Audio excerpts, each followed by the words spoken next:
This is the Bates Bobcast, our weekly podcast about the week that was in Bates athletics. My name is Aaron Morse, and this week we're talking about the Bates men's swimming team fulfilling Max Cory's prediction, 2 conference titles in relays at the NESCAC Championships. Plus, the lacrosse teams are off to a strong start to their seasons, and the baseball team won a dramatic game down in Virginia. That's coming up on the Bates Bobcast.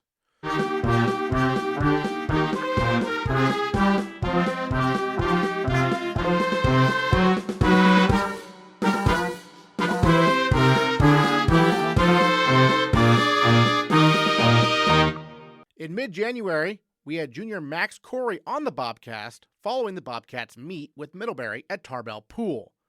During the interview, the 6-time All-American swimmer made a prediction for this year's NESCAC Championships. There's only one thing on my mind right now, and that's winning a relay at NESCACs. We haven't done that quite yet, and this year, I don't think we're going to win one. I think we're going to win 2. I think we're going to do so good this year. I've been talking about it ever since I've been back. We've got some really good swimmers this year.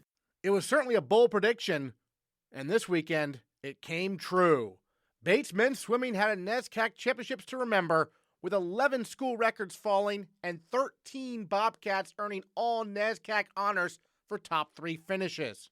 Bates also won 5 NESCAC titles, and Cory, who was our male Bobcat of the week, won individually in the 50 free and the 100 free. And junior Marge Sarinovich won the conference title in the 100 breast. But it was the 200 free relay and the 400 free relay that proved Cory correct, as the Bobcats won both races, their first 2 relay titles at the NESCAC Championships in program history. First year Nate Oppenheim, sophomore Tim Johnson, sophomore John Weigel, and Cory were all part of the victorious 400 free relay to conclude the meet, and they joined the Bobcast to talk about a weekend none of them will ever forget. Well, I want to start with Max, because Max, you were on the Bobcast earlier this year, and you made a prediction. You said Bates was going to win 2 NESCAC Relay Championships, and you did. I mean, how proud are you of that prediction? All I'm saying is I thought of that as I hit the wall on that 400 freestyle relay, because when I said that, I got some back talk from people on the team. They're saying, Max, what are you doing? You're making us look like fools out there. But I knew we had it in us, and I mean, look at us now. Just can't be stopped. Unbelievable prediction. I mean, Tim, what were your thoughts when you heard that? When I heard that, I gave him some back talk. I didn't think it was possible we could win 2 relays, but after NESCACs, I mean, what's stopping us from winning 2 relays at nationals now? You know, it's like it's where are we going next? Where are we going from here? We're up in the predictions or possibilities, I guess, right? I mean, Nate, this was your first experience, obviously, at NESCAC. Just take us through what it was like from your perspective, competing, all those days in a bunch of different races like this. Yeah, I mean, it was tough. It was tough on the mind and the body. I walked in. It was a big environment. It was a lot of really fast swimmers. A lot of people who I'd seen, like names I had seen before, and like record books. So it was some hefty competition, but it was a lot of fun getting up there on the blocks and racing for Bates, especially on those relays with my team. John, Peter tells me that you were not feeling so great, but you fought through it. Take us through your meet, how you were able to get through some of these races, and you started things off with the school record on Thursday, so that wasn't too bad, right? Yeah, came in swinging on Thursday, and things kind of went downhill from there.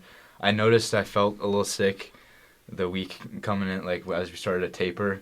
And that always makes me a little more apprehensive going into my other the races moving forward. But when you're at conferences, you're not just swimming for yourself. Yeah, you're going for your PRs and your school records and whatever, but you're swimming for the team. And so, I'm not feeling great one day. I'm not going to let my competitors know that. If people ask me how I'm feeling, I'm going to tell them I'm good, and I'm just going to dive in and score points for the college. And Max, one of the most memorable relays was actually the team got second, but you swam what we believe is the fastest 50 free split ever in NCAA Division III. I mean, 18.59. What were your thoughts when you touched the wall, looked up, and saw that?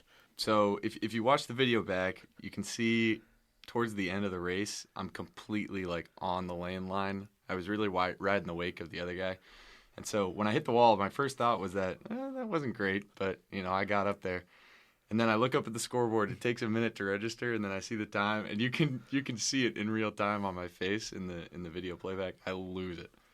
So it was an awesome feeling. Did you ever think you could swim that fast? It still doesn't feel real. Yeah. So no, not at all. But it was really incredible to see, and it lets me know that nothing's impossible. And you've gone viral on Instagram, which might be even more impressive. Like over 12,000 likes on the post. I mean, you must be hearing from everybody about this. Yeah, it's pretty crazy. Every morning of the NESCAC meet, I would wake up and check my phone, and it would just be like exploding, which isn't something that really happens with swimming ever. It's a pretty niche sport. And so all the support I was getting from all kinds of people, it felt great, and it spurred me on to do, keep getting after it for the rest of the meet. So it was pretty awesome. And Tim, you broke a pretty tough record to beat, the 200 backstroke record, Bates record there. Take us through that race, and how you were able to pull that off. The 200 back, it's always on Sunday usually, and it's usually a pretty hard time for one of your races to be, is that last day of the conference meet. So I just went out there. I knew that I had to swim it in a smart way, a smart race, because if you don't, you're done for from the start.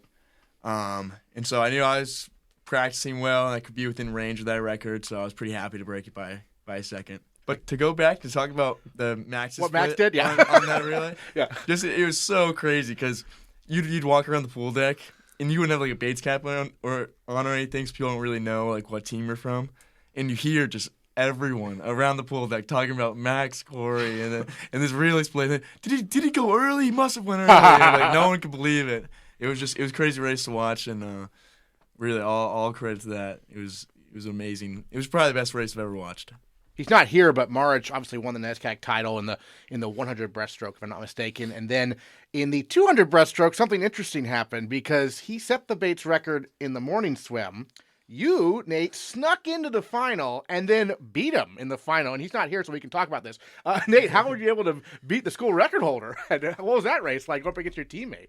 Yeah, so March and I, we've always been going back and forth in breaststroke. Traditionally, he's much more of a sprinter, and he demonstrated that in the 100 and the 50 this meet. But he really had an amazing 200 this meet. He dropped a ton of time, swam it super smart, swam it super well, and I'm really proud of him. He put up a monster race in the morning, and I snuck into there in that A final. I came in 8th, and for me there, I just wanted to race. I was swimming. I saw the person next to me, and I just wanted to hit the wall in the best place that I could. I was just racing for the team, and March and I were super close. But it felt good to come out from that outside lane and get on the podium. We have all 4 members of the 400 free relay here. The final race where, you guys chased down Tufts. We posted the video. I actually hadn't seen the video until the other day. I looked at it because Peter was like, it was a huge comeback. I'm like, oh, okay. Took a look at it. I was like, oh, my God. That was insane. John, you were part of this. I believe you went 3rd. Mm-hmm. Yeah, and so you and Max kind of help that comeback, but take us through when you saw that comeback starting to happen, sort of. I was really not feeling great. Yeah. I had a really crappy swim prelims, and a little bit worse of a swim at finals, and so this was the last race, and for me it was just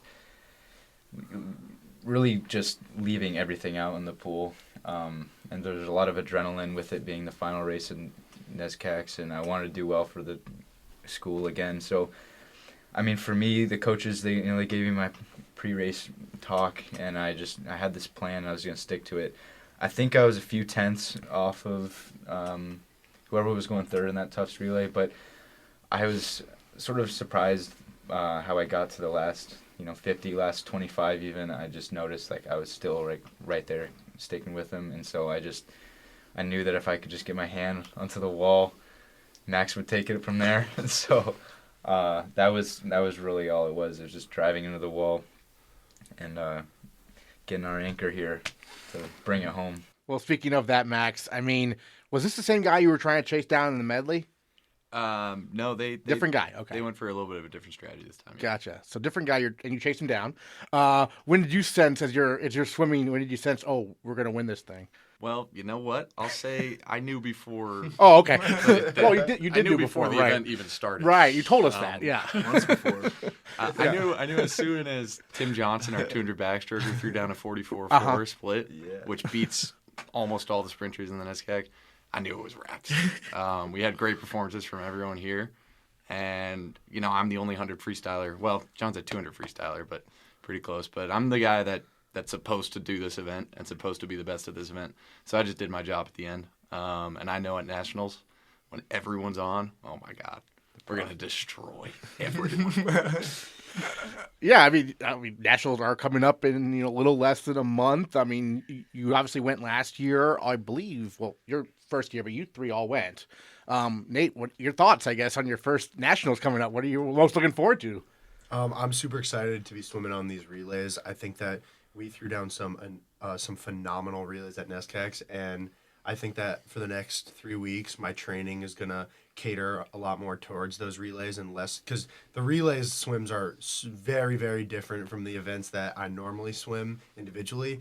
So with a little bit more like training and work catered towards those relay events, some fresh water, like just being in and just focusing on those relays, I think that we're going to have some absolute monster performances. I think we can see times that destroy what we win, winning NESCACs. And that's pretty good because you set a bunch of school records in NESCAC. So, Tim, being a sophomore, what did you learn from your first Nationals experience you're going to apply this time around? Nationals last year was a lot of fun.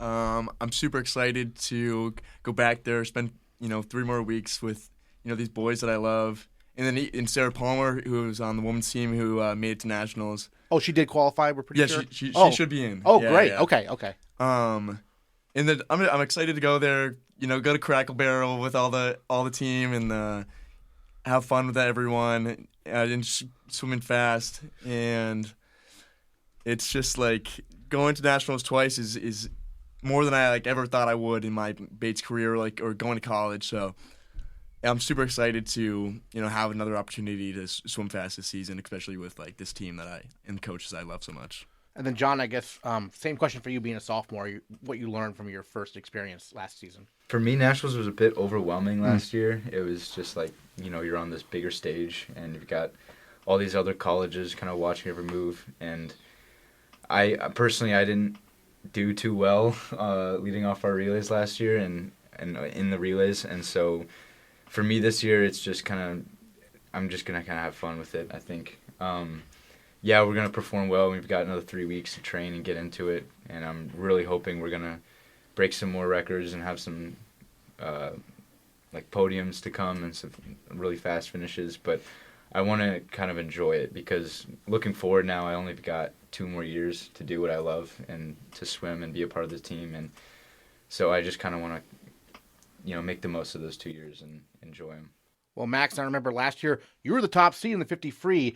Probably not a great experience in terms of having to have that pressure, right? I mean, this year I think you'll be a pretty high seed, but not number one. Is that better for you? Yeah, last year did not go well. But you know what? Hard times create strong men. And I'm stronger than ever. I'm coming in at the second seed this year, okay. So no one's going to be looking at me, and I'm just going to do my thing and take home the dub. Does the mentality change at all, you think? No. No. Same mentality. Same mentality. Yeah. Same mentality, but different results this year, Yep. 100%. Is it the same location as last year? Yeah. Okay. What is that place like? Greensboro, North Carolina? Greensboro, yeah, it's a huge pool. Yeah. It's probably the size of the Merrill Fieldhouse, but double that. They've got an Olympic-sized pool, and then they've got another one that's basically an Olympic-sized pool and 2 warm-down pools. It's crazy. Full diving well. Full diving well as well. Beautiful pool, fast pool, huge crowds. It's going to be awesome. Now, I believe we'll have all the relays there, right? All 5? Yeah. And then, but there's a limit, right? You can compete in X number of relays, X number of individuals. Break us down that. How's that work? So I believe as a swimmer you can compete in 7 events. Right, whether okay. they be individual or 4, relay. 3, or 5 and 2, yeah. It might be a maximum of 3 individual events. Okay, that sounds right. But yeah. I know you can do 5 relays. I have no idea what I'm going to be doing. Yeah. I'm actually going to be having that conversation probably 15 minutes with the coaches. Yeah. What do you want to do? What's your preference? I'll do whatever's best for the team. Good answer. I'm sure you'll be in the 50 free again. Yes, yeah, 100%. for sure. Yeah. Yeah. Is that your favorite event? Oh yeah, 100%. Yeah. And I know you told me before you'd like a 25 free if it was available. I'm thinking this year 15. Yeah. 15 has been my thing. 15 yard. But I guess, any other thoughts you all wanted to share on this experience of NESCACs? I mean, I've never seen, this was 13 top 3 finishes, which blows away the previous high, which was like, I think 8. Just unreal. Max, I guess start with you just as the elder statesman here. You were expecting something like this, but can you believe it happened? Oh, not at all. Yeah. It was a really electric meet to be at. I think this could be a completely made up statistic, but Okay. I'm pretty sure in the past 2 years we've only had one guy win an event at NESCACs, which was Nathan Berry in the 50 backstroke. I think I could be very wrong on that. Past couple years, that sounds right. But yeah. Point is, we don't see wins often. So this year, coming in with 5 wins, 2 relay wins, first time ever, and then just an unreal performance in terms of getting on the podium. We had Liam Friedlander hit third in the 200 fly on that last day, which was unheard of. We had Nate getting third in the 2 breast, getting on the podium as well. The last day we basically podiumed every event except for the mile. And so it's just a great trend that Bates Swimming and Diving is on, and I think next year we're just going to win every single event, probably. I don't doubt you. True. I don't doubt it. Tim, just your final thoughts on the meet. Could you have ever envisioned this? I think probably not. Yeah. We talked a big game going into it, and there was a lot of talk going into it, and to actually back it up was huge. Yeah. But we out-podiumed every other team there other than Williams, and that was just a crazy thing to happen. And to get a podium on every event on that final session was just like a huge showing, because also we're not necessarily known for our 200s events. Bates is 50s, they're in the 100s. They're the sprinters. But to get a podium on Sunday at finals and on the 200s day, that was just a huge showing in that we have more depth than we've ever had, and we're just going to keep on getting more and more podiums next NESCACs and maybe win it. There you go. Nate, any final thoughts of, your first NESCAC meet you wanted to share? Yeah, I think coming in, I knew that we had the strength to put together some great relays, but I never expected it would be like this. And I'm looking at these teams like Tufts, very senior heavy, very top heavy, and I'm looking at us very young. I think next year I think we're favorites for pretty much every relay next year.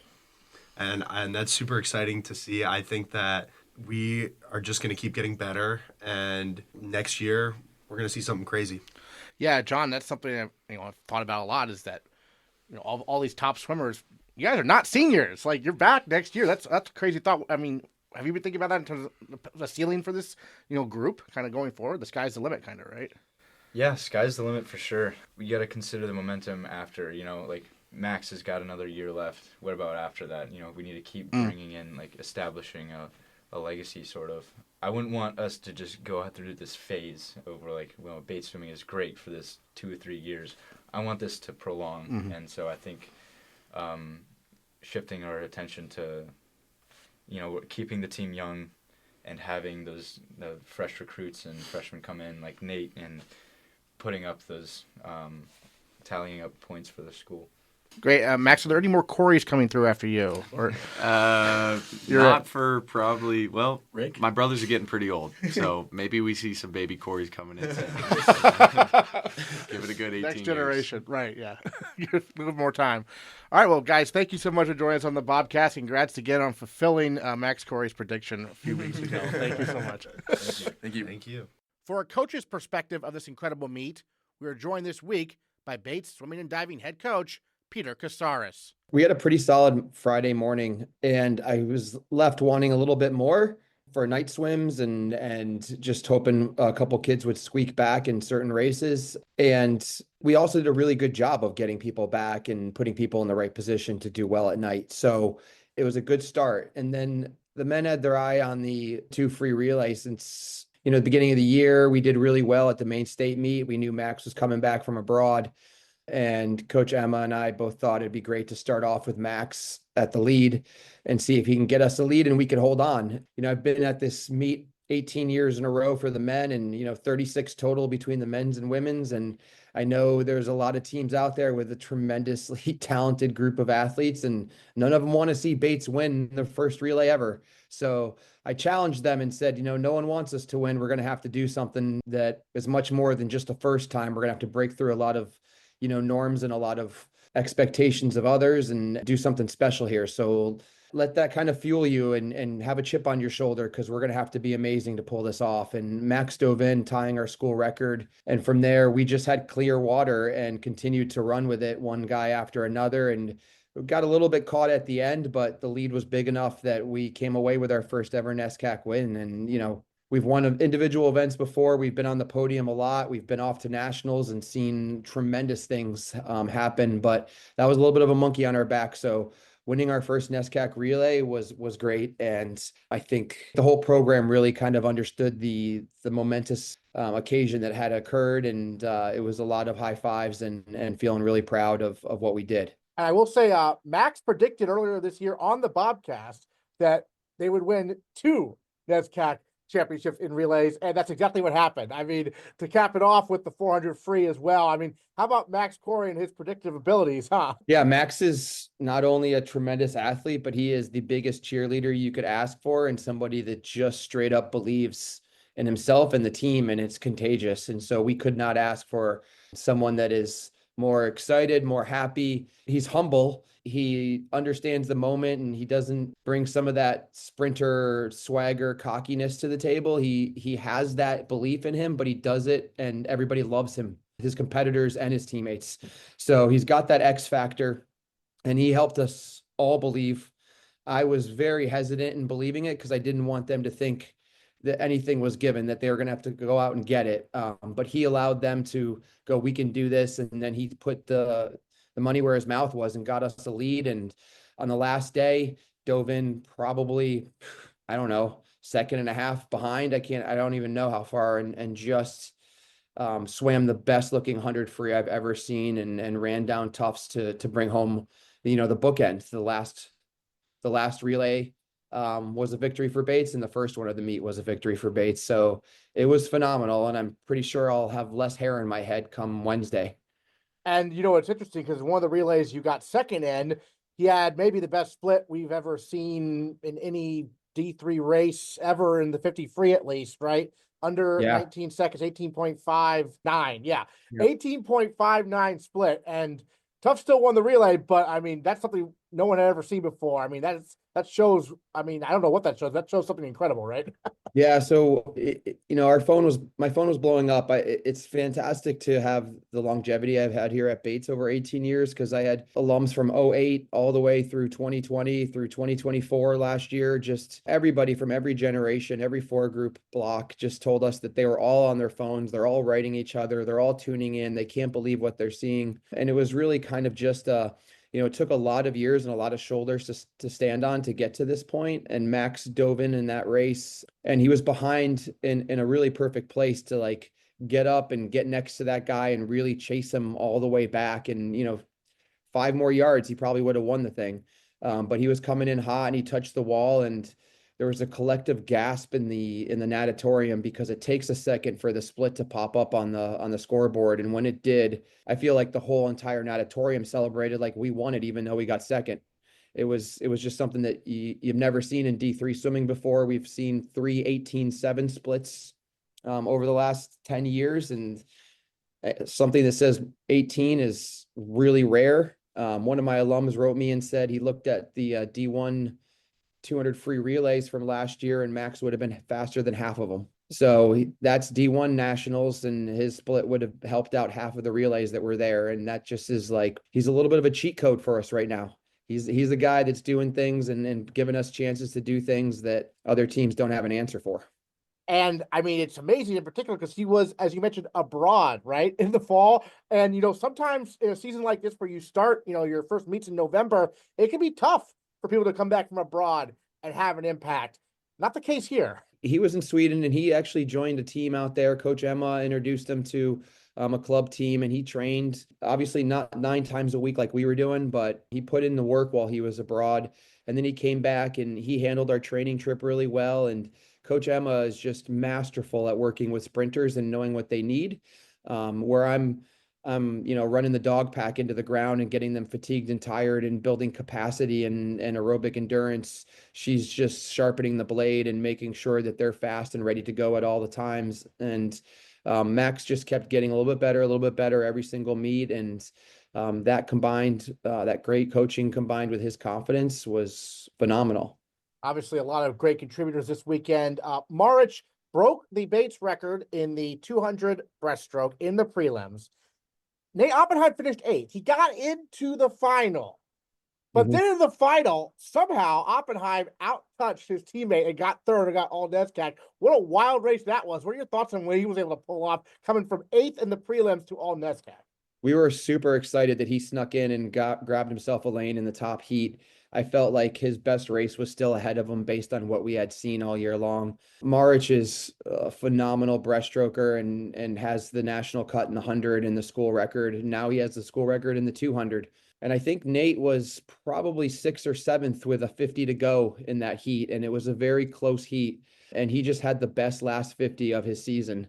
And came home charging and outsplit nearly the whole field except for the winner, I believe, and outtouched Maric just by a 100th or 2. Like, I can't even remember, but they had a really good rivalry going between the two of them. They're best of friends, but Nate's like, I can't let that guy beat me. So he had the notion in his head to make it a race and to make it worthwhile. And it turned out to be a really cool 3-4 finish for us in that heat.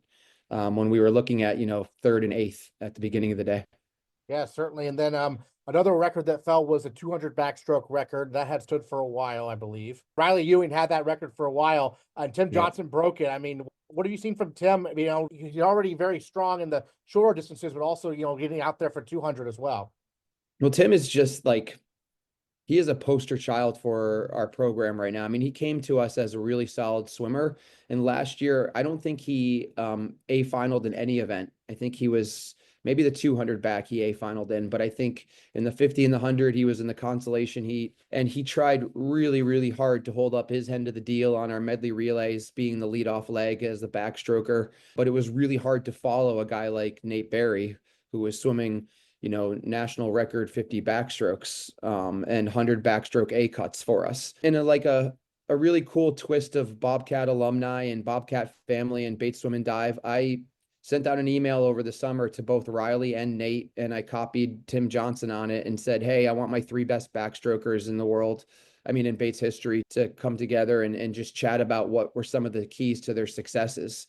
Because I think Tim's got what it takes, and he just needs to hear from our 2 record holders and what they did over their 4 years to make a difference in their time drops.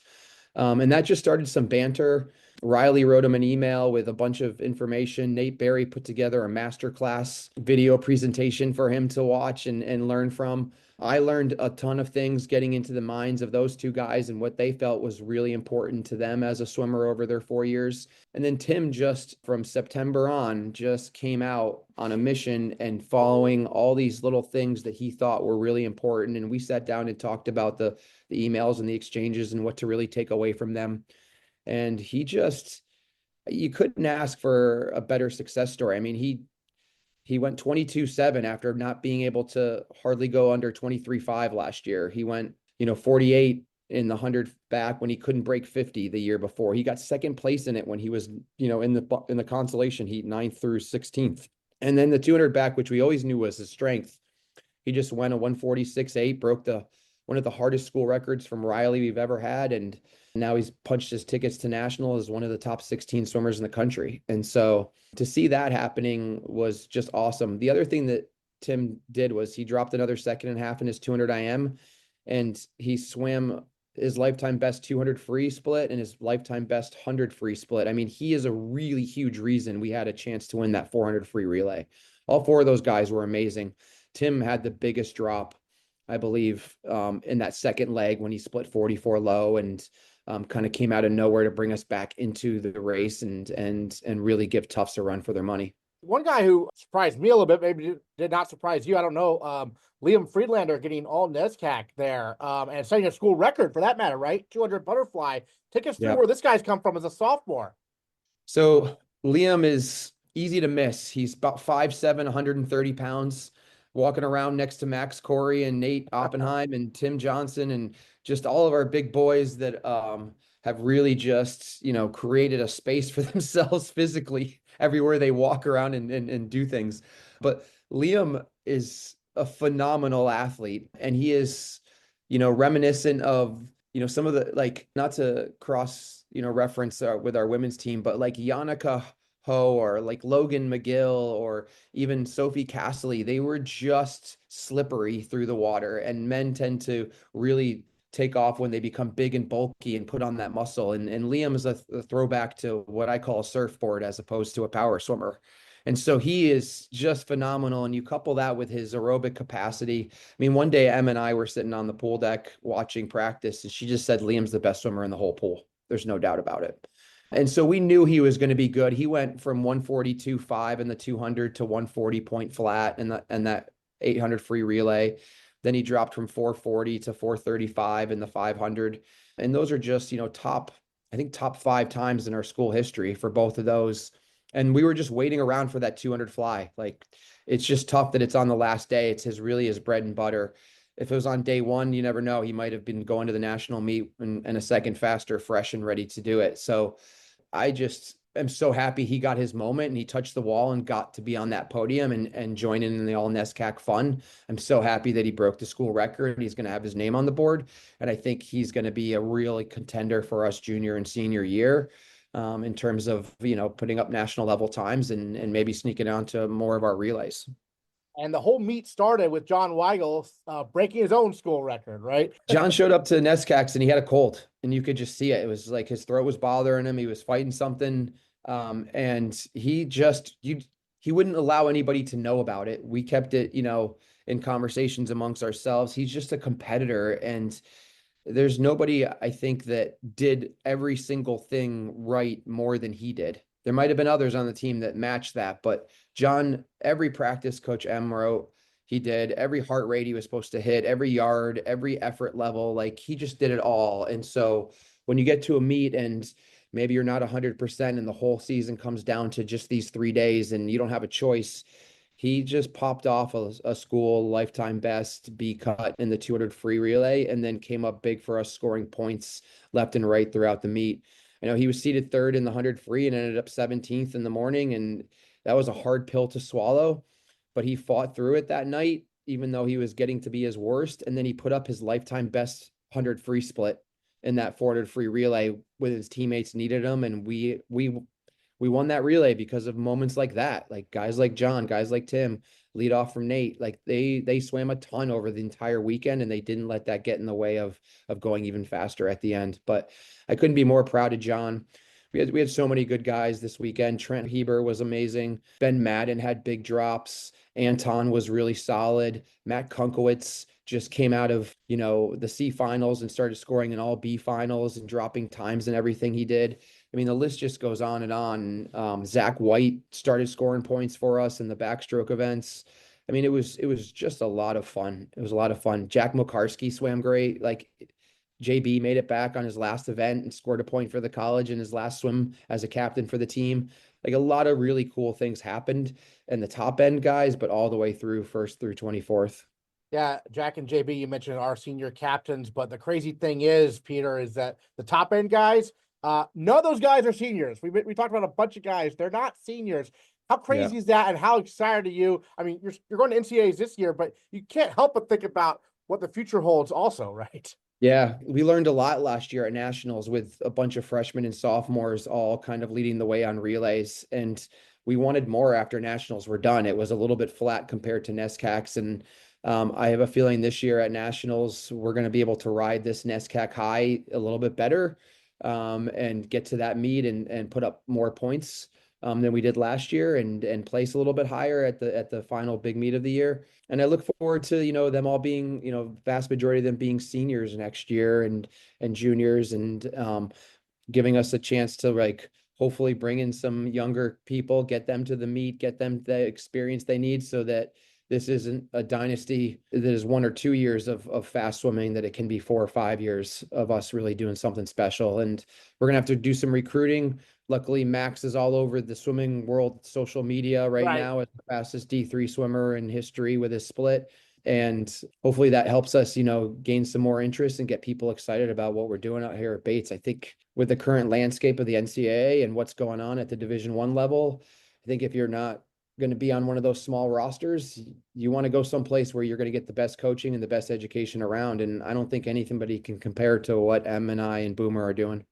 Yeah, well, speaking of NCAAs coming up, I know last year Max was the #1 seed in the 50 free entering it, but there's such a small margin in that race in particular. I think he ended up, top 16, but not top 8. So, I mean, take me through kind of maybe what he needs to do this year to, continue this momentum and get in that top 8, if not, win the whole thing, right? Yeah. So what Max needs to do is he needs to be within a 10th, maybe 2/10 of his time in the morning, and then he'll be top 8. And then at night, you let Max step up on the blocks.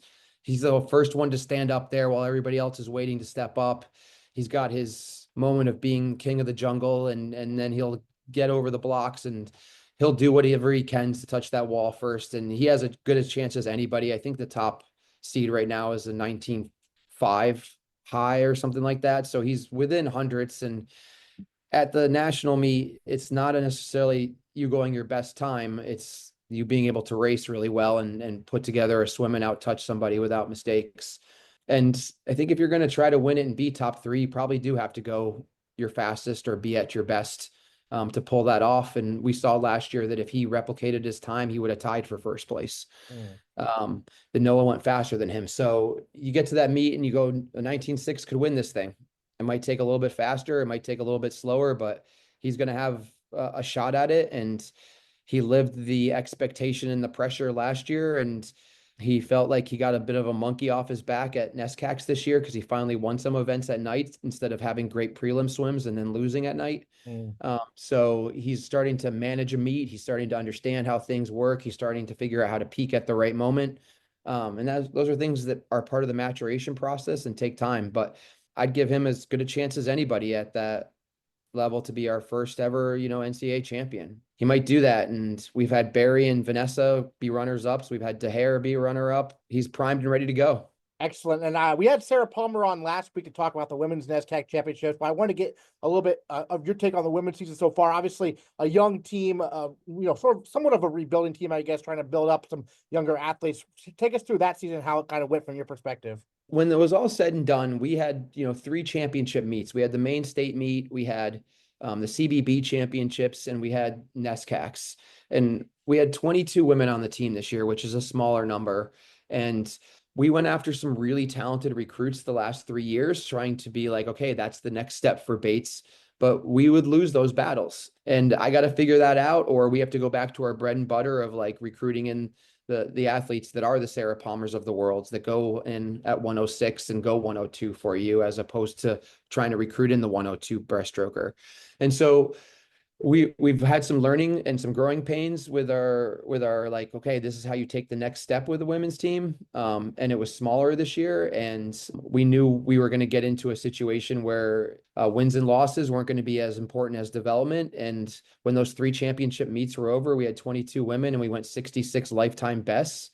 And so when you see that level of improvement, you go, okay, like we can make the really fast ones faster that are, God-given talent and have the right, competitive makeup and mental mindset. And we can make the ones that are scared out of their minds, trying to fit in at the NESCAC and make it back at night and fighting to race the big dogs and the really talented people.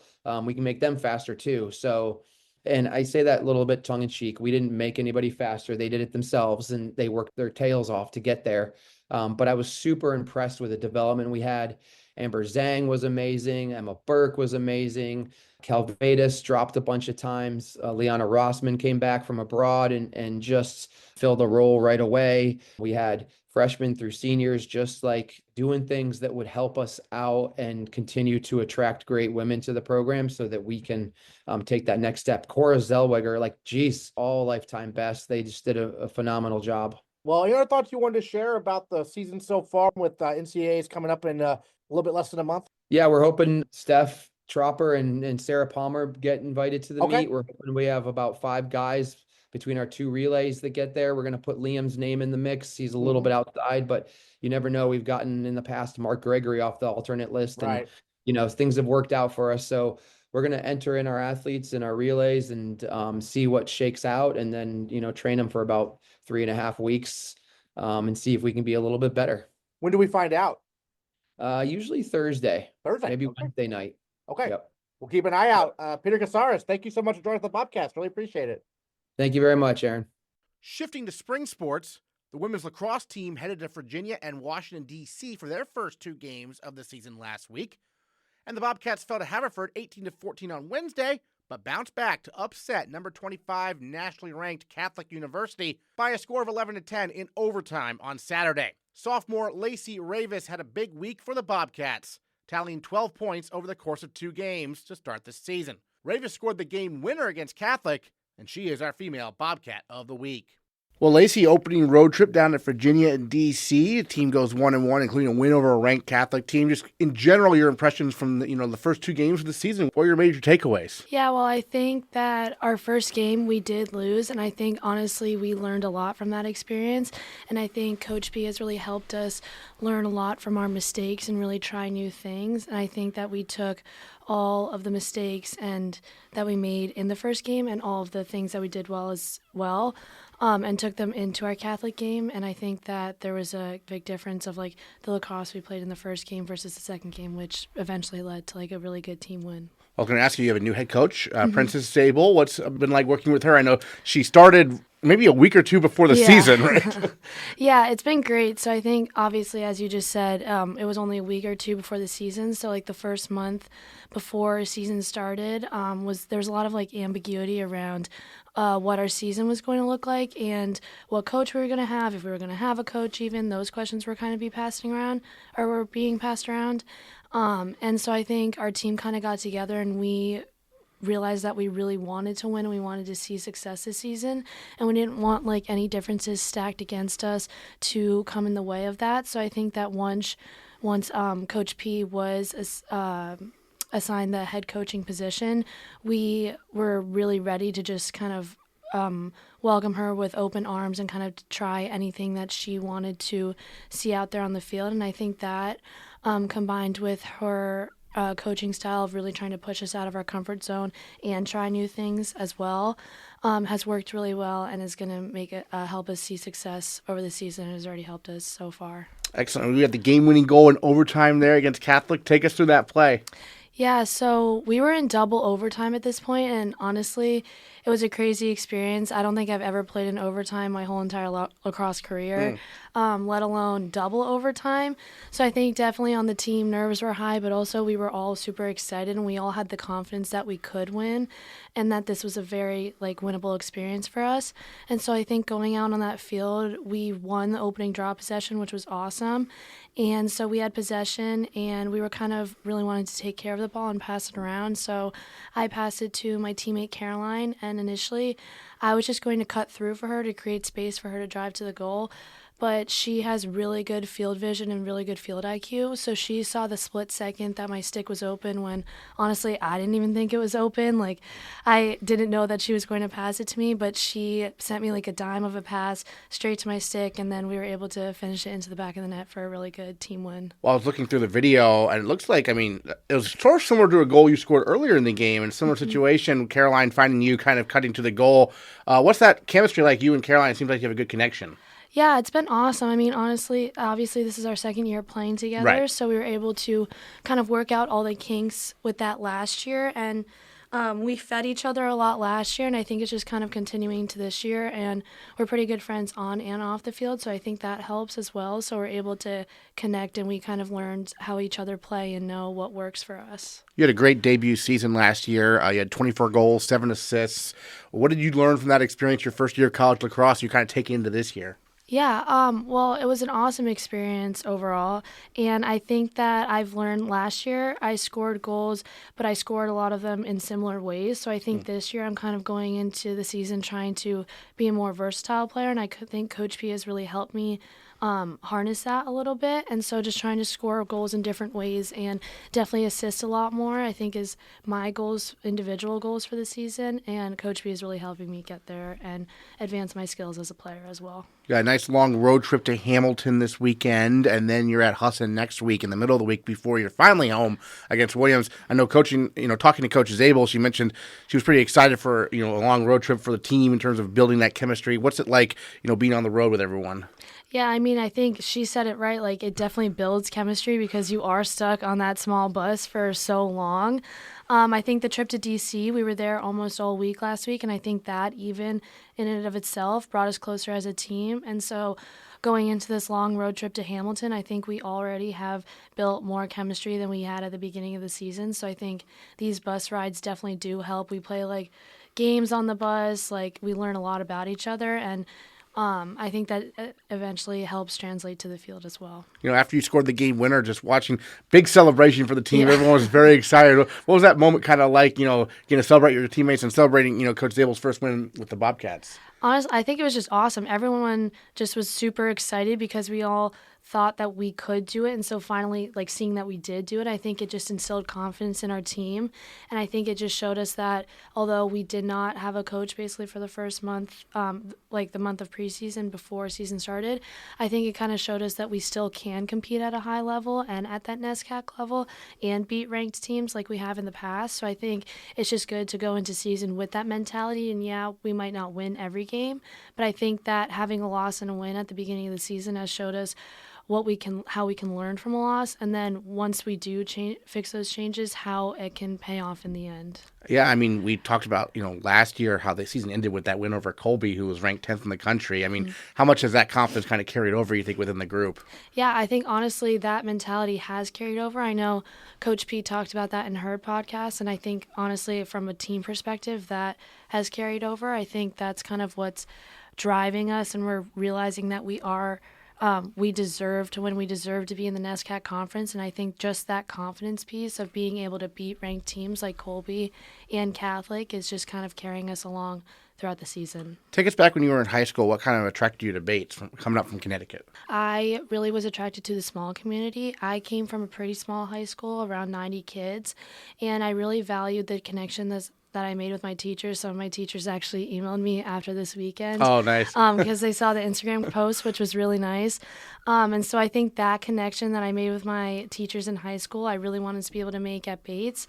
And so then when I came on campus, I kind of saw the community a similar community that I had in high school at Bates here. And so I was really drawn to that and kind of those connections to be able to make with my professors. And then obviously I really liked the team as well. So it was an overall pretty holistic experience that I thought I would have. So Green Farms Academy had 90 kids total?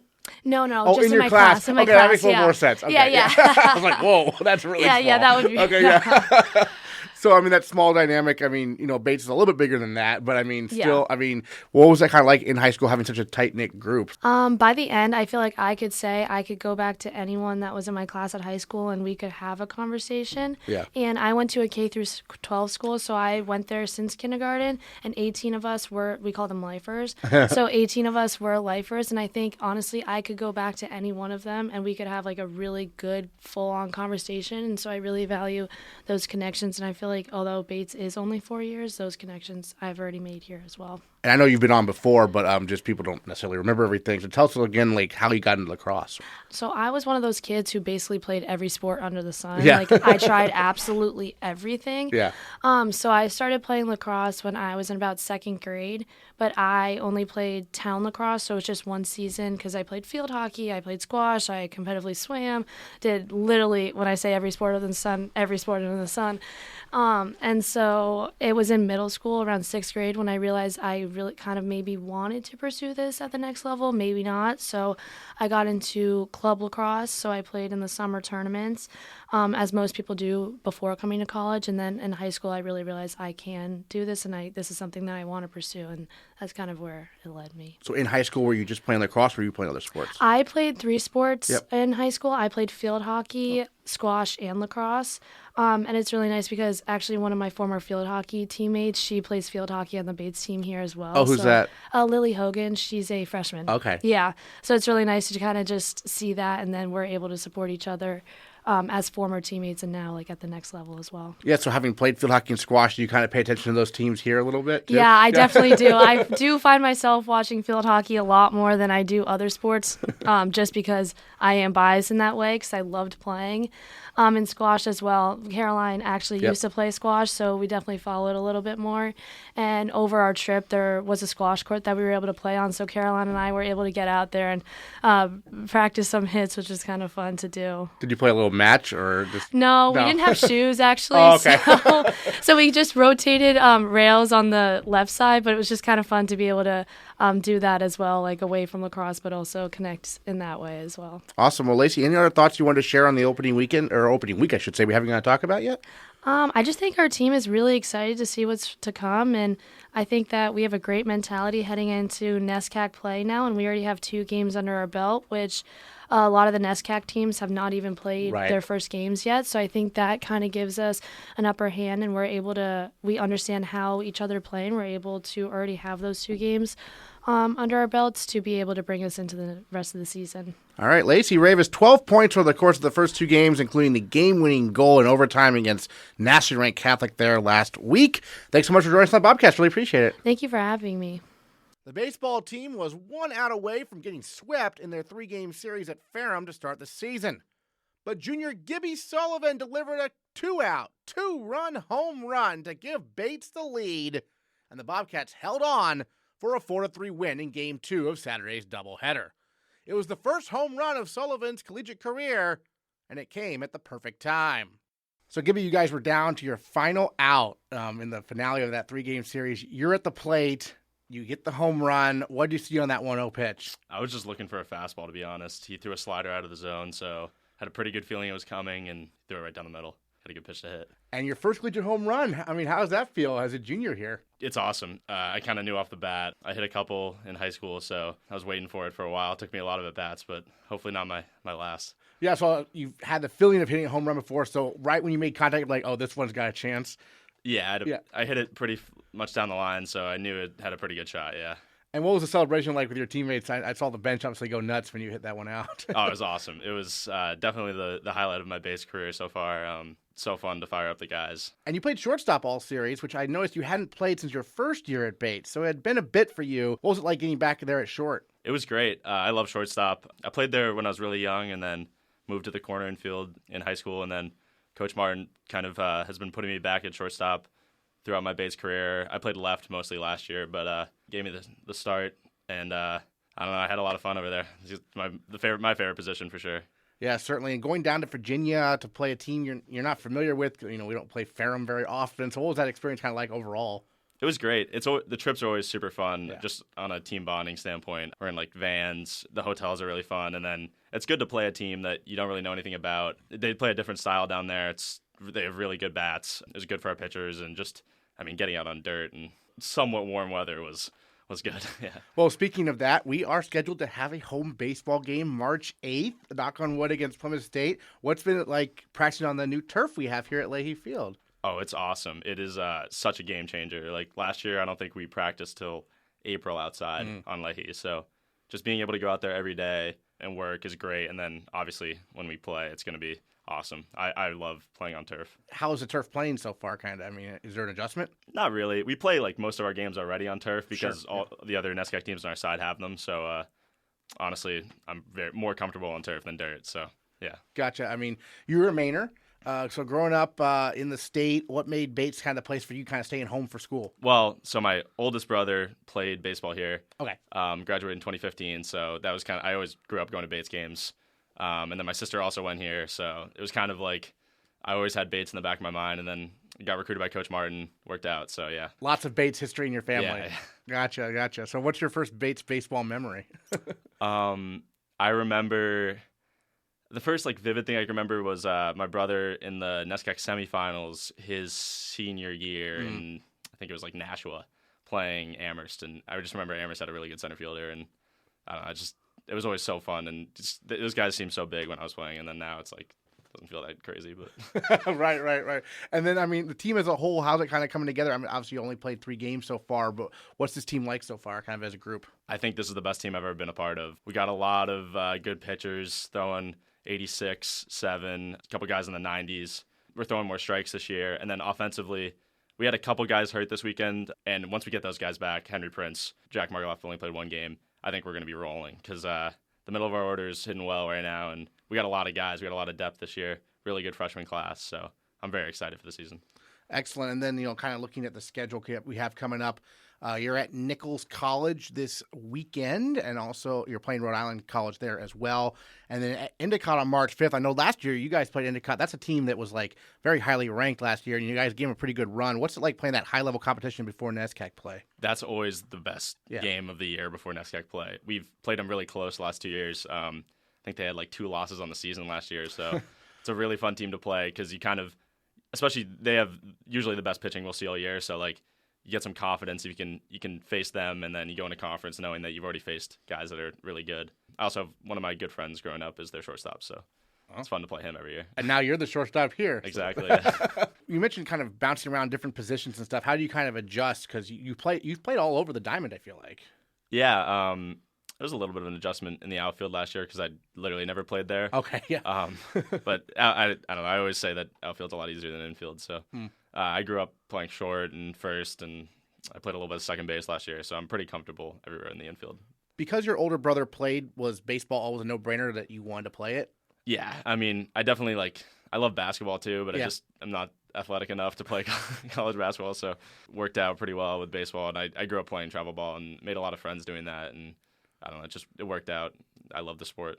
So your brother's class 2015, and so he's, 11 years older than you? 11 years, yeah. He's 32 now. Okay, gotcha. So when he was in college, he was 22, so you were like 11. So, yeah. Right about your most people's baseball prime, I feel like, is like 11 years old. That's when you love the sport the most, perhaps, right? Yeah, no, that definitely helped me. My dad played baseball till high school, but my brother kind of started it, and then my other brother played at St. Lawrence, so kind of they were the reason I played baseball. Gotcha. Excellent. Any other thoughts you wanted to share about the opening series against Ferrum we haven't talked about yet? I mean, is that one of the highlights of your career so far, hitting that go-ahead home run when you're trailing like that? Definitely, yeah. I think that was definitely the highlight of my Bates career, besides maybe tops last year. But the real important games are coming up, so hopefully I'm not done, and we got to get rolling for conference series because we got to make the playoffs this year. Sounds good. Gibby, Sullivan, great start to the Bates baseball season for you. And the Bobcats now heading on the road for a few games, but they are home March 8th. Knock on wood, that would be the earliest home baseball game for Bates in this century. So hoping that happens at noon against Plymouth State. Thanks so much. Thank you. The men's lacrosse team opened their season at Franklin and Marshall last Wednesday, winning 12-9. Thanks in large part to sophomore Miles Schmidt, who won an incredible 20 of 22 face-offs. Junior Connor Hartman added 4 goals and 1 assist, and they joined the Bobcast this week to give us a look at the men's lacrosse team heading into their NESCAC opener, which is at Garcelon Field this Saturday at 1 p.m. against Hamilton. A nice season-opening win for the men's lacrosse team at Franklin and Marshall last week. We've got Miles Schmidt and Connor Hartman joining us here on the Bobcast. Connor, you're a junior. You had a lot of success there against the Diplomats with 4 goals to start the season. Take us through kind of what you were seeing out there on the field. What opened up for you? I didn't score my first goal till the second quarter, but I think what freed me up was just all the other guys on the offense doing the right things. If you look at my goals, they come from other guys dodging, drawing slides, freeing me up for easy shots. So I give a lot of the credit to the other guys on the team. And then late in the game, in the fourth quarter, I think the offense just had a lot of momentum, a lot of confidence to finish out the game strong. And, that's kind of what fired me up to get my last goal in the game and kind of sealed the deal there. We have listed as a midfielder. Is that kind of what you're doing, or are you more of an attack? Midfielder, yeah. Midfielder, okay. Yeah, I'm attacking out of the midfield, but primarily on the offensive side. Right. Trying not to get stuck on D whenever I can, but, sometimes it happens. And then Miles, what a game for you. I mean, I don't know if I've seen 20 out of 22 face-offs in quite some time, winning those for the Bobcats. What was working so well for you out there? My goodness. This offseason, I've been putting in a lot of work, lost about 40 pounds. So I think the biggest difference for me was... Yeah, give me some tips. Yeah. Sorry, go ahead. It was definitely my conditioning. I think mentally, Coach Anino prepared us really well this offseason to be able to go out and attack every single rep with the same intensity. So I think just staying dialed in through 4 quarters and not letting my focus slip definitely played a lot. But, I mean, we have a great transition unit. Our roop unit this year is disgusting. We have... Rod Kushner, Ben Miller, Cooper Lance, Drew McClutchy, a lot of great guys coming off our wings. So, I mean, it's going to be a lot of fun when we start playing some good competition. I mean, we really haven't done anything yet. I mean, once we get to NESCAC play, we'll really see how we're starting to do. Our competition, I wouldn't say was top tier in the middle third, but I think being able to dominate like that really sets a tone for the season and really gives me a lot of hope for when we go against some really good guys. So it sounds like from the start you kind of realized we have a big advantage here. Yes. So how good of a feeling was that? It was great. It felt like, wow, like a lot of the work I put in the offseason's paying off, but also I think we know like if we dominate here, we'll be able to set our offense up really well and also hold some goals out of our net. So I think we did a great job doing that and just continuing to execute. I think we had a lot of cramps going into the third and fourth quarter, and it was like, oh, wait, we really got to make sure we dial this in. So first game, had a lot of 45-minute practices leading up to this. A lot of snow in the area, so we weren't out in the field for too long. So it was good that we were able to go 60 minutes without letting up. And Connor, I mean, as a guy who's in the midfield, mostly on the offensive side, how cool is it to have the Bobcats getting the ball back 90% of the time? I mean, it's amazing. Yeah. It's something that I haven't experienced a ton here. So like watching our wing guys and our Fogo just dominate it's amazing. So yeah, I mean, like makes my job a lot easier when we're getting the ball at a high rate. So like allows the offensive guys to like, get into a groove. That's something that you can't express the value of that enough. Like being able to get the ball at a high clip and get into like a groove of what we're doing and how we're playing is really important. So winning those face-offs it's really big. And Miles, I was talking with Coach Nino before the year about this, how, last year, a lot of first years like yourself were making big contributions right away. And, what's this class like? Because I feel like, from yourself to Doyle to Tolan, Connor, there's so many contributors. What's this group like? I think we're in a really fortunate position, being Nino's first recruiting class to really kind of head the way of a group of guys who really want to do things differently. I mean, we have a lot of great seniors, at least our freshman year, who really helped lead us, like Jake Johnson, Alex Horowitz, Will Masterson, a lot of guys who really helped build us up as individuals. And I think with their help and a lot of what Anino's done as well, we've really been able to position ourselves in a really fortunate position to look to contribute. Like getting a lot of experience early, I think, is the biggest difference, right? Anino has a bunch of trust in us, knowing that we're his guys, but also like we're going to go out there, we're going to make mistakes, but we're going to learn from them. And I think coming in this second year, at least, I felt it just the beginning of the fall. There's a lot, like, you just have your feet under you. The game feels like it's a lot slower now, and I think a lot of guys who are also second years feel that as well. I know, like, watching Gray play, he's seeing the field even better. I'm feeling out pressured in a way I never did before. I think just that mental part of the game is definitely what's coming along, and it's really cool to see, like, now having played all the teams in the NESCAC, it's like, wow, like, I can really see how I can now go out and dominate.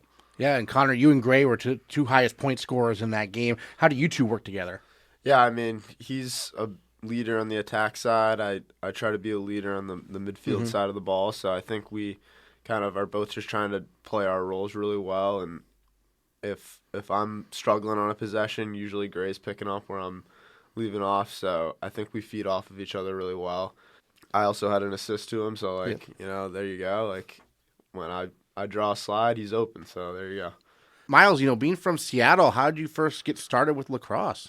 The biggest reason was I was playing baseball in third grade, and I was telling my mom, I'm like, I just hate standing around. Like, I want to do something else. And my mom's like, oh, there's this sport that one of my friends was talking about, one of the other moms, and she signed me up, and it was kind of over from there. But I mean, funny story too. I started playing goalie because I was really bad at everything else. So like, here's a goalie stick, and from there I played goalie for 4 years, and then 7th grade I was like, my club team really needed a face-off guy, and we were losing a bunch of draws, and I was only playing a half a goalie, so I was like, give me a face-off stick. Like, let me try it out.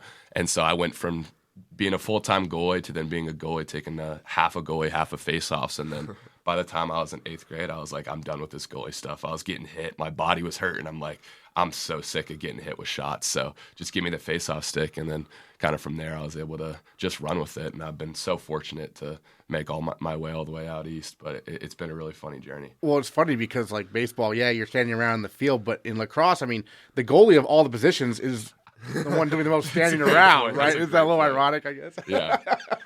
But, I mean, the face-off position, what do you like about it the most? I think it's super physical. Like, as someone who's played basketball a lot of my life too, like, I've always been a very aggressive player, and I think being able to translate a lot of what you see on the basketball court and the football field. I played football my entire life as well. You're able to really assert yourself as a physically dominant individual, and I think I'm a larger guy in the field, so it's nice to be able to go out there and use the work I put in the weight room and really just have that show the way that I'm out muscling other individuals, but also being able to have those quick hands and those snappy reaction speeds. So you see a lot of hybrids between a lot of things, but I think my other sports played a big role in why I was in the face-off position. So did you play football in high school then also? Yes. Oh, okay. Yep. Okay. Yep. Do you find that prepare you for lacrosse season pretty well, or are you pretty banged up by the time lacrosse season ran around? I think it was nice because I'd always have a little break in Yeah. between, but the physicality, like Yeah. if you play football, like you understand, like when your land hits on the football field and then you go and play lacrosse, like it makes it feel a lot easier. So Right. it's like it really prepares you for also the regimented aspect of football. Like in high school, like it's very like you got a practice plan and you're going 50 minutes here, 50 minutes here, and you got your film before and your team meeting after. Like it prepares you really well for everything that Anino has us doing in the locker room and our day-to-day schedule. So I think it's great because you didn't see a lot of that, at least in Seattle high school lacrosse. It was very much you show up at the field, you do your stuff, and obviously we have film here and there, but it's definitely not as intensive as football is. Sure. And Connor, how'd you start playing lacrosse growing up?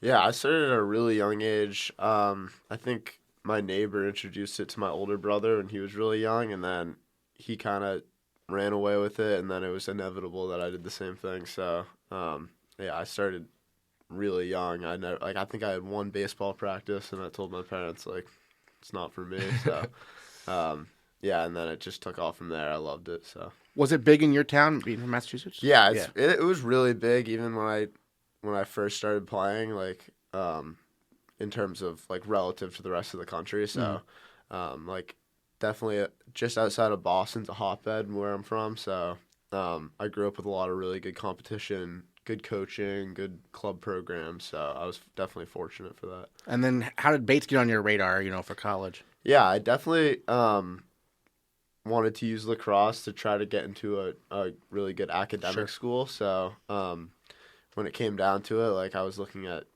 the best academic schools, and obviously Bates has a superb reputation on that front. And then also just seeing the campus, it's close to home, meeting a bunch of the guys, just experiencing the culture, like, it just felt like a right fit. So Yeah, and Miles, I mean, full disclosure, I grew up in Seattle also. I think people will probably know that by this point. And I'll be honest, I had never heard of Bates before I came to work here 10 years ago. So how did you first hear of Bates? Yeah, so my recruiting process was definitely a weird one. Yeah. I got recruited to Bates in the winter of my senior year, like a day after my birthday, which was, I guess, a great birthday gift. But it was the winter solstice in Seattle, and I was just playing with my high school team. It's usually not the tournament where you got a lot of the great guys because a lot of our club guys are out playing. But Coach K, who isn't here anymore, he left, I think, 2 years ago, saw me playing, and he was like, we need you out next weekend. And I was like, all right, let's do it. So Liam Rule and Jacob Kajababian are two guys that I grew up playing lacrosse with since third grade, actually. I played on a rec team with them from when I was a fourth grader all the way through 7th, 8th grade. So I came out here, they showed me around, and two guys that I love a lot, I have a lot of respect for, and obviously I've known my whole life, and they showed me a great time. And at first I was like, well, I don't know where this school is, but I mean, I look it up, it's got a 10% acceptance rate. I was like, all right, like I definitely can get behind this because I was on a similar wavelength as Connor. I really wanted to use lacrosse to get me to a better academic position. I mean, I was at that point, I'd already applied to regular schools thinking I was never going to play lacrosse again. So I was very, very fortunate to be able to be blessed with this opportunity. And obviously it fit all of the things I was looking for. And lacrosse wise, like I wanted the opportunity to compete right away and also be able to leave a legacy. And I think at a Division III school like this with a Nino coming in, I think it provided the perfect opportunity to be able to come in and have an impact right away. Yeah, I mean, historically, lacrosse has been more of an East Coast sport. So what's the lacrosse community like in the Northwest? It's a very tight-knit community. Yeah. I mean, I've been coaching in it for 4 or 5 years now. So I coach for the 2 local club teams there, Cityside and Stars. Cityside I played for my entire life, and Stars I coach for now. My high school coach for them as well. It's amazing. So it's a very small community, but you know everyone. Like I go home and I hang out with all my college buddies now who all play in college, and I go get shots around with them. And when I'm out coaching, like I run the Face-Off Factory Northwest there as well. So it's great because I now have seen a lot of the kids I started coaching when I was a sophomore in high school, and now be in high school and be able to kind of start their own legacy at Prep, at O'Day, a lot of these other local schools. So it's great because I know that I can have a direct impact on a lot of their lives and the knowledge that I get as a college player specific to face-offs. Because, I mean, I had one face-off coach growing up for a year. Grace Sunderland played at Babson. But other than that, I basically had to teach myself the entire position. So it's been great to be able to put others in a position that I was never able to have, which is a lot of that coaching. Because, I mean, guys like Connor in Massachusetts, like you get a lot of that elite level coaching that you just can't really get in Seattle. So we have a lot of guys who do a lot for the lacrosse community and really, really give back a lot. Awesome. And then Connor, I mean, as one of the upperclassmen on this team, what are some things, this group has in mind? What are some goals you have in your vision for this season? Yeah, I mean, I think for me and for a lot of the upperclassmen, like, we want to have a shift in our mentality that has kind of been holding us back in the past 2 years. Like, I think we've been just mentally, like, not at our strongest. So I think our biggest goal is just going into every game, especially NESCAC games, like, no fear, no doubt, knowing we can compete with them. Like we saw it last year against some of the best teams in the league, like Bowdoin, Tufts for most of the game. Like we can really compete. So I think just like going in with the mentality that we're not scared of anybody, and as long as we play like 60 minutes of Bates lacrosse, like Coach Nino says, we can beat anyone. I'm sure you guys are, pretty hungry, especially for NESCAC play, right? Yes, Is that fair? Absolutely.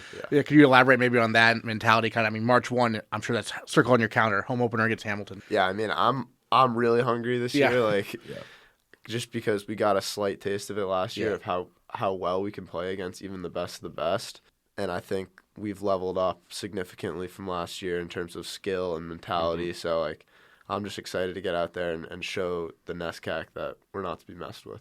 Yeah, I know the weather's been holding us back a little bit from a practice perspective, but you still have multiple turf fields now you can use. That's got to be helpful, right? It's great. I think Russell's been a little tough with all the ice that's been on the bottom of it, but I think it's really great. We're really fortunate to have another field to be able to get those 4:30 practice slots, make sure we're getting commons on time, so can't complain about that. But I think Hamilton this weekend's going to be a great one. Is it 1 p.m.?